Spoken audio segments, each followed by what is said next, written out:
Hello and welcome to a very special Q Corner video. the Q Boom special.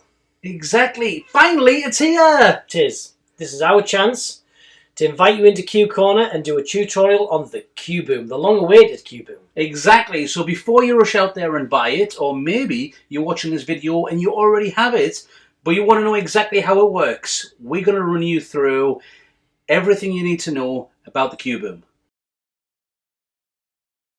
To start with, we have the Q Boom kit, and this consists of the one-button remote and also the Q Boom receiver itself. And that's pretty much all there is to it. There's this nice little fancy, very smart. It is very smart. the one-button remote control, and then the actual unit, the receiver part, the bit that does the actual popping of the balloon, and it says Q Boom on there as well. You've got the Q logo, and it's very smart and very professional looking. It is. This is what you get in the kit, but you also get an additional piece in there as well, which is the screwdriver that's specifically for these contacts. Yeah, to take it apart, so when you replace the battery or when you're fitting the battery for the first time, which we're going to do in a moment, it's not a normal screwdriver, it's the hexagonal head variety, so nobody can just get a knife in there and start taking it apart. So shall we do this? Let's have a look, let's have a go, let's play. Okay, so what we're going to do first of all is I'm going to take out the screws for the one-button remote. So it has 3 screws. They're not very tight. They're also machine screws. Yes.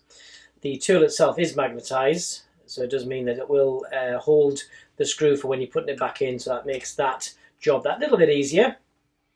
And whilst Keith's taking those 3 screws out, I shall get the battery that we're going to be using for the remote control, and this is a CR2 battery. This will give a really good range on the transmitter.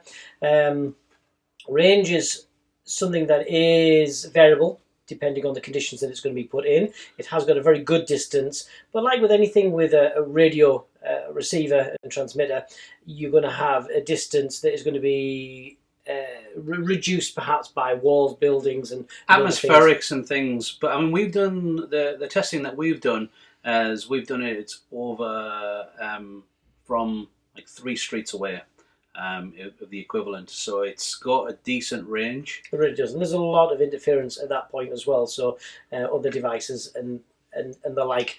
So it seems to hold up very well in a busy radio frequency environment, and gives us the distance far for what we've been able to push it to its testing point as yet. So yeah, we're going to talk a little bit about the radio signal later on when we come to get the devices working together, because there are some very important things you need to know about the radio message that's sent in between the 2 devices. The little conversation that these 2 guys have. Exactly. Absolutely. They're friends. They like to have a conversation.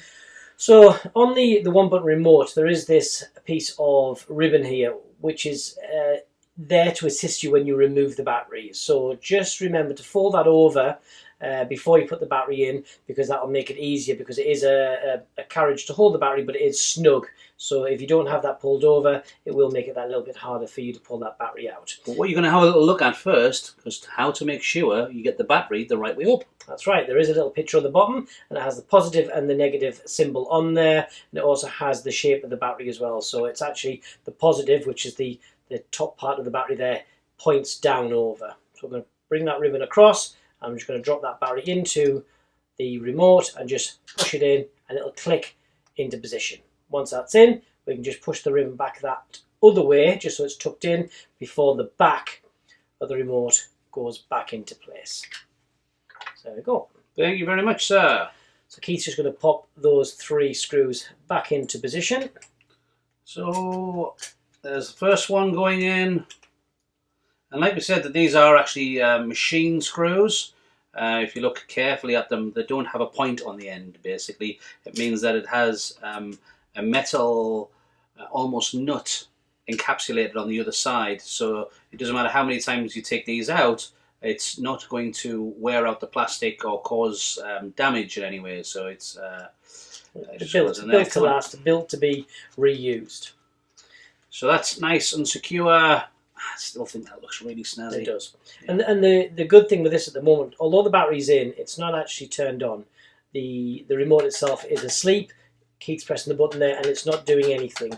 We actually have to wake the device up before it starts using any of its power from that battery. So even leaving it in, and we have done tests with this, is if you leave the battery in, for weeks. We've tested this with the battery in for weeks and it's still been perfectly fine. And it's been absolutely fine. We still had good range from that. However, like any product that you have a battery in, it is advised that you take the battery out whilst the units are not being used.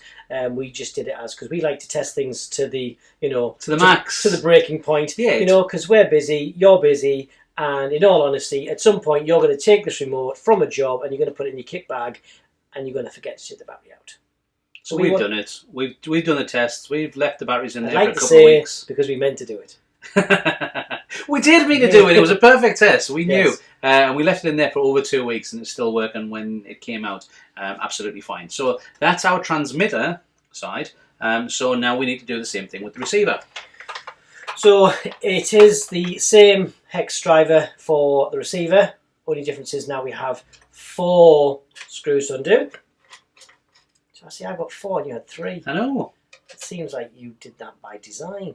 It's almost that way. Yes. Thanks, Keith. You're more than welcome. I really appreciate that. Anytime I can help. The screws on this one are slightly different to the ones in the transmitter though.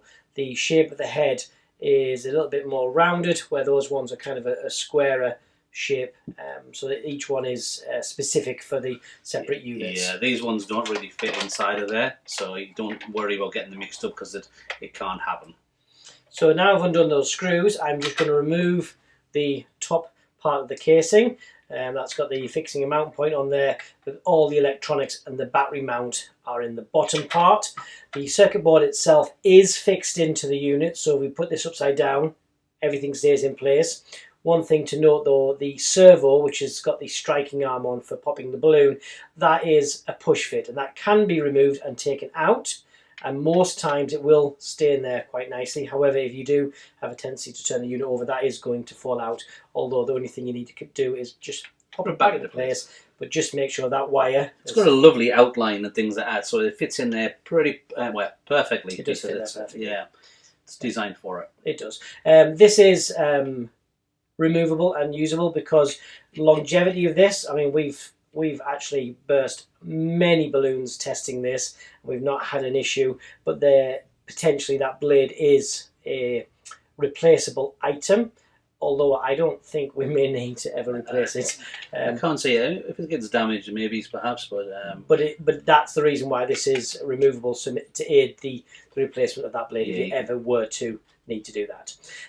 As with anything electronic, try not to be touching the board so much. I've got a hold of the unit there. I can handle it absolutely fine without touching any of the sensitive electronic components in there.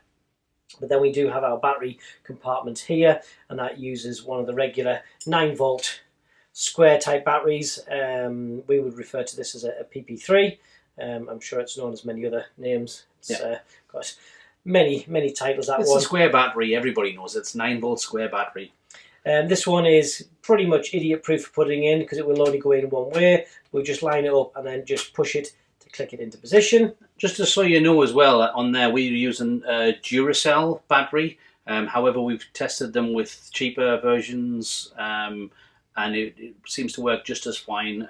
We prefer always working with a branded item just because we like to rely on things in that way. It's reliability and consistency of a branded battery versus one of the cheap ones. However, we've tried, a variety of ones to see if it gives us any different outcomes on distance. Everything seems to work fine. Yes. So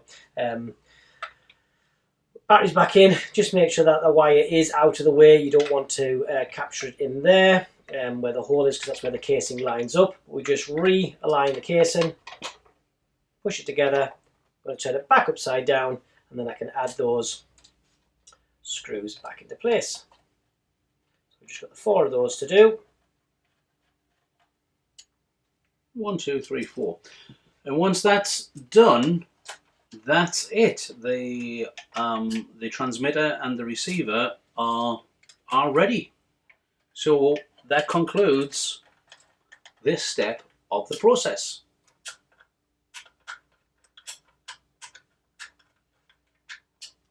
There we go.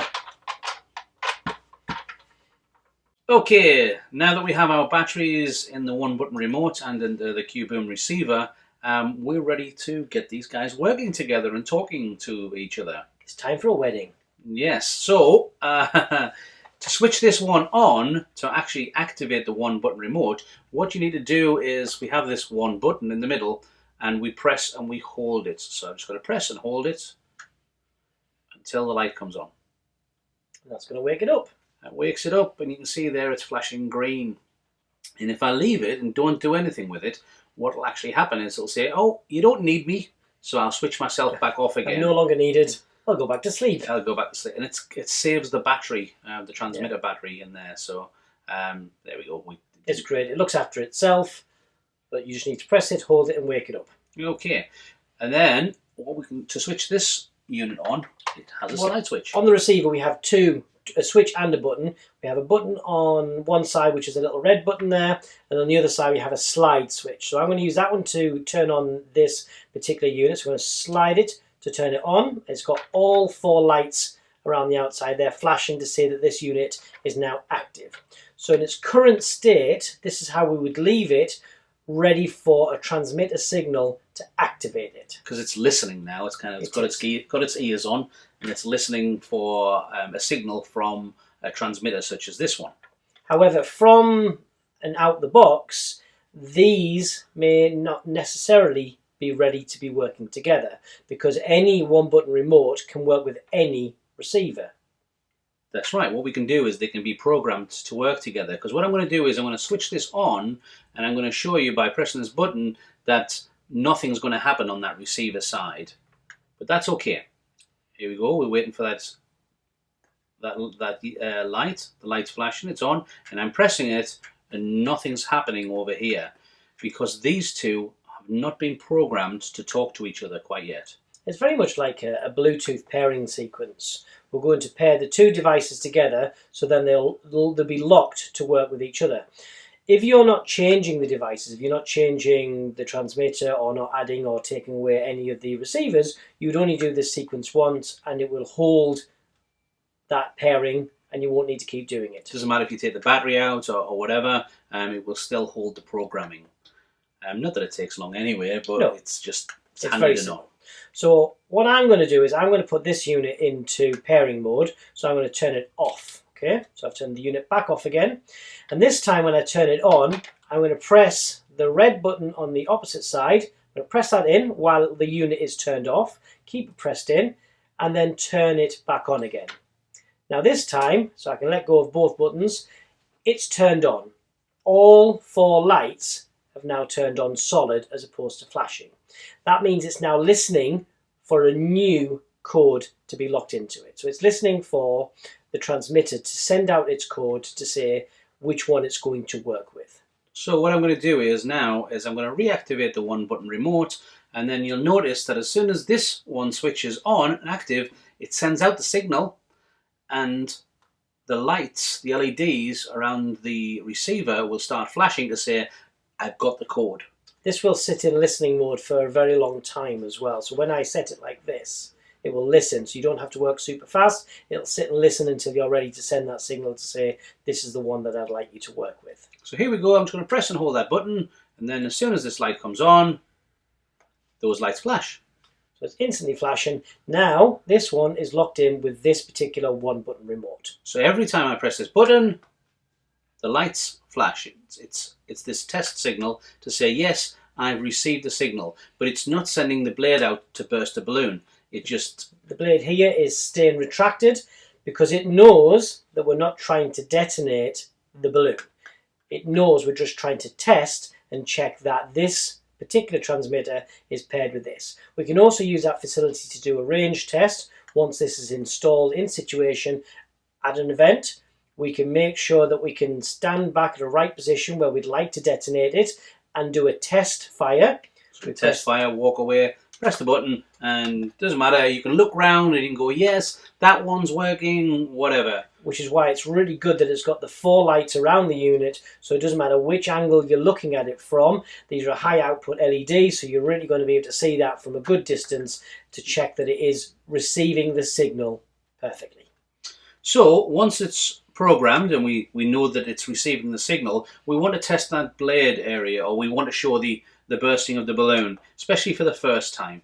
So it has a slide switch on here in place, and what I'm going to do is I'm going to slide it. It doesn't matter what position it starts in, it's the sliding it from one side to the other, switches it into red mode. Now once it's in red mode, now we're serious. Yeah, that's it. So the next time that I press this, the blade will actually activate. So here we go, ready? 3, 2, 1, and it activates like this. 3, 2, 1, and it can keep going again and again. But if I decide, you know what, we're not ready to set it off, I can slide that back, and then it goes back into the safe mode again. And now we're back into test mode. Additionally as well, when you put it into the strike mode, when you put it into so it's ready to activate, and it will go red to say that it's ready and armed to fire, if you leave it too long in that state, it will also drop back into safe mode as well. So really, you would only turn it on to armed mode when you're doing the pre 10-second countdown. So if you're getting ready to detonate that, turn it on, and then you'll be ready for your... Exactly. I mean, even if you want to get down to 5, you can go, right, it's ready to go, and you go 10, 9, 8, 7, 6, 5, 4, 3, 2, 1, and off it goes. Boom. Boom. Q-boom. Exactly. There is also, I'm just going to turn that off while I turn it over so I don't get myself. There is also a panel on the top of the unit as well. It says channel, and the idea for this is you could put a sticker on it or use something like a permanent marker. We found that we use like a masking tape that we can write on, so we can actually write down which transmitter, because we've numbered our transmitters, so we know that transmitter 1 has been programmed to this unit. Because if we introduce a second transmitter like this, now we're going to prove that both transmitters are not programmed to this receiver. That's right. That only one of them are programmed to that receiver. So I'm going to turn this unit back on. We're just going to do it in testing mode because the lights are going to flash to confirm that it's linked. So we wake up transmitter number 1, which is the one that's actually programmed to it, and there it goes. Every time that I press that button, it flashes those lights. But if I switch on transmitter number 2, they're both on now. They're both on. I can press it, and it doesn't matter what I press, it's not setting this unit. And if I press this one, you can see that this one still works. So it means that you can have multiple devices set up in the same area and have them working with different transmitters. Yeah, so whether that's you've got an event center that has different parties, different events going on within the same facility, yes, and different guests are doing different things, but they're within a proximity that this would transmit through. Like, for instance, we have an event space near us that can handle up to 8 weddings at the same time, very close to each other. So if we set up 8 Q-booms and one transmitter could set all of those off, first one to press it gets a big surprise. First dance, anyone? So these are actually individually coded. So it's coded by a transmitter. It's a code that comes out of the transmitter, and there's kind of a handshake goes on between the receiver. So each one of these is a unique kind of key, if you like, and these can be coded to any single Q-boom receiver. Yeah, what we'll do is we'll bring in another receiver as well. So this receiver, if I'm right, has already been coded to this one, so I'll just double check that by switching this on and then pressing and holding this until this switches on. So yes, this one is working this one. And this one. Just leave that on there for you so you can see. Wake this one up. And you can see that this one is working this one. But not working this one, and vice versa. This one's working this one, but not that one. So we have 2 Q-boom kits working completely independently. But what we can do is sometimes we want the one button to set off multiples at the same time. Ooh, multiple effects. Multiple effects. So what we're going to do is, I'm going to put this to one side for the moment because we're not going to code it with this one. We're going to use this, which currently is coded to this receiver. So if I take the second receiver unit as well. We'll just switch this on to make sure it's still coded on that side. And then Dom's going to do is he's going to put it into program mode. So we're going to turn the unit off, press the program button, press and hold, keep it pressed in, and then slide that unit back on. All 4 lights come back on again to say that it's in listening mode. Keith's pressed the 1 button remote. It's sent that signal, and it's showing again that it's still connected to this one, but also it's showing that it's now connected to this one. So now we've got the effect where we can use the 1 button to actually set off 2 separate receivers. And this receiver is no longer coded to this transmitter anymore. So what I'll do is I'll switch this on just to prove it. That goes on, and I'm pressing that, and even though that it's in the test mode, nothing's happening over here. And the reason being is that we've reprogrammed the devices to work with this transmitter only. So a very versatile system, absolutely. And the thing is that this could be, 1, 2, 10, 50. We did actually do a test with these, and we had, I think, 25 units. 25 units at the World Balloon Convention. Yeah. And what we did is we turned them on into listening mode, turned them all on into listening mode. Yeah, we put them all the way across the desk and then coded them all at the same time. So that was an easy, fast and efficient way of doing it. You don't have to code them all at the same time. You can have 4 units that's already coded and you want to add in a 6th. Absolutely. And you can code that separately. It doesn't remove the coding from the other devices. It's all good. And the great thing is that you can do that test. I mean, we walked around the marquee for the gala night and we did tests. We went round and went, right, we can see that one. We can sit and had spotters. So we knew where we were going to be setting the, pressing the buttons from. So we stood in that area and then we had spotters go around, press the buttons. Checking to make sure we get the lights. Make sure that we get the desired effect. It's just a very good way to be, feeling assured that once it's set up, you know that it's going to get the distance and you know that it's going to receive the signal, so then that way you can ensure that it's going to detonate the balloons as desired. And that's how to program the devices. So here we have an optional accessory for the Q-Boom kit. It's the carry case. And it is indeed a beautiful carry case for the Q-Boom. It allows us to carry multiple receivers, 4 receivers and 4 transmitters, plus spare batteries and the tool for opening up the device.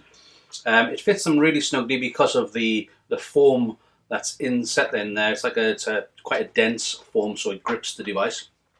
So we just push the aerial into the side and it just goes in there snugly.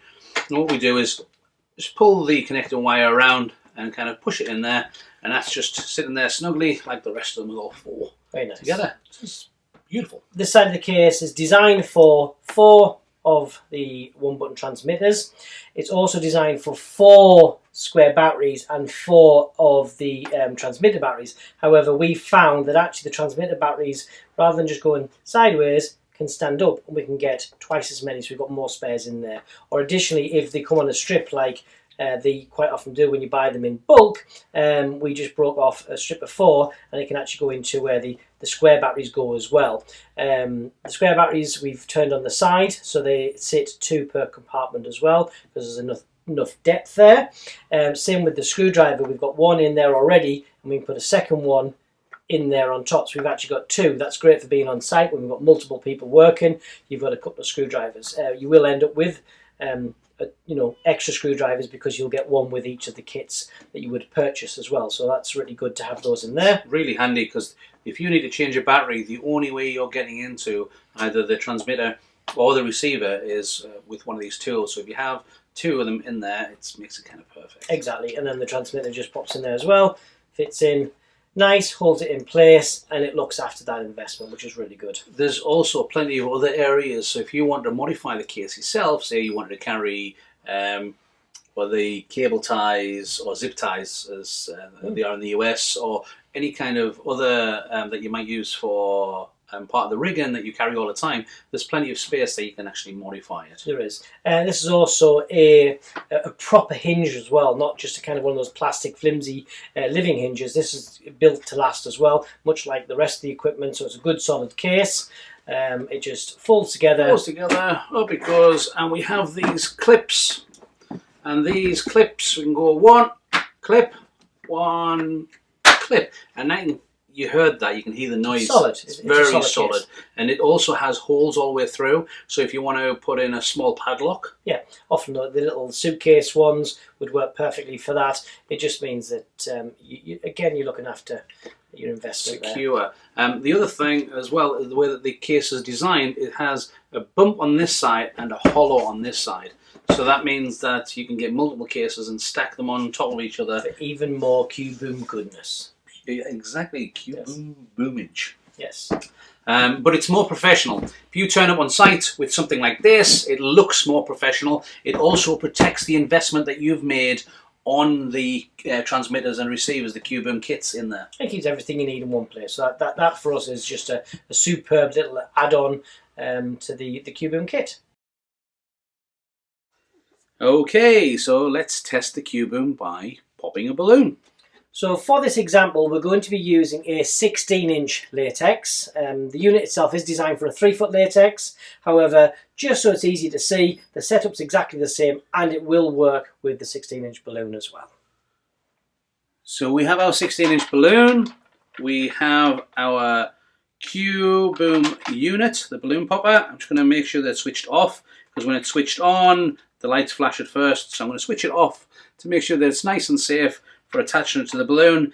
And then what we're going to do is we're going to take the neck of the balloon and we're going to pass it through the hole in the top. I'm just going to flip this over so you can see better. And then what we do is we pull up tight and we're going to wrap it around these connection points, and it just holds itself on there. It is important to pull that neck tight so the Q-Boom receiver unit is pushed up solid against the balloon. This is more apparent in the 16-inch because of the smaller diameter of the balloon. However, on a 3-foot balloon, that actually sits even better in position and is actually easier to pull into place. So now, if we flip it over towards the other way, and then what we can do is we're going to switch on the unit. So I'm just going to switch on this unit. You'll see the lights flash. Oh, there we go. Lights flash to say that we're on. And then what I'm going to do is we're going to bring in the 1-button remote, because now we've rigged the balloon, we've put it in place, and we're going to test it. So I'm just going to press and hold until that's on, and you see the lights flash. It's in position. I can see that everything's fine. Doesn't matter how many times I press this button, because it's in safe mode, it's not going to burst the balloon. However, once we switch it into arm mode, where it goes red, we can do our countdown. We can go 5, 4, 3, 2, 1. Happy New Year! Yay! And it works, and it's all safe again as well. The blade's retracted, everything's safe, and it's ready to go. One more time. Connect it with another balloon, and it's ready to go. So in this example, we're going to show the detonation of 2 balloons at the same time. We've got both the Q-Boom receivers attached to 2 separate balloons. Again, we're using 16-inch just for the scale of seeing it on camera, but it works the same with 3-foot balloons. So now that they're attached securely, I'm just going to reach forward, I'm going to switch one on, and I'm going to switch the second one on. So they're both ready to go. I'm going to take my 1-button remote, and I'm going to just press that and hold it, and you'll see when it switches itself on, both those receivers flash, and I can test them until I'm happy. When we are ready to detonate, I flick that over and it goes into armed mode, and we can do 5, 4, 3, 2, 1. Blast off! Happy New Year! Happy New Year! And that's obviously we've done 1, we've done 2 this time. It could be 5, it could be 10, it could be 20. Whatever number you need to do, it's just going to do them simultaneously.